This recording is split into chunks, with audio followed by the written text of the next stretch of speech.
बरेचदा मला पेशंट लोक एक प्रश्न विचारतात की डॉक्टर साहेब, सर्जरीनंतर आता पेशंटला आम्ही काय द्यायला पाहिजे?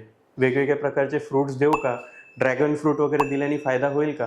तर मित्रांनो, आज आपण बोलू की सर्जरीनंतर काय अन्न दिल्याने पेशंटला फायदा होतो. फ्रूट्स जे असतात ना, त्यामधनं आपल्याला पाणी, विटॅमिन्स, मिनरल्स, थोड्याफार कॅलरीज म्हणजे ऊर्जा आणि फायबर्स मिळतात. ऑपरेशननंतर आपल्या शरीराची एनर्जी रिक्वायरमेंट वाढून जाते, कारण आपल्याला जखम ठीक करायची आहे, शरीराला सर्जरीमधनं रिकवर व्हायचं आहे. त्याच्यामुळे यापेक्षा जर तुम्ही पेशंटला धान्य, वेगवेगळ्या डाळी हे देऊन राहिले तर जास्त बेनिफिट होईल. तर पेशंटला पोळी भाजी, भात, वेगवेगळ्या प्रकारच्या डाळी यांची गरज जास्त असते. त्यामधनं आपल्याला कार्बोहायड्रेट, प्रोटीन मिळतात, त्यातनं शरीराला ऊर्जा मिळते. ऑपरेशननंतर आपली कॅलरी रिक्वायरमेंट नॉर्मल करता पण वाढून जाते.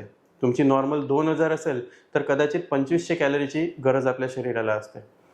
फ्रूट ज्यूसच्या एका ग्लासमधनं 20-30 कॅलरीज मिळतात आपल्याला. जर आपण याचाच दिवसभर मारा करत राहिलो तर भूक लागणार नाही, आपण अन्न कमी घेऊ आणि रिकव्हरी स्लो होईल.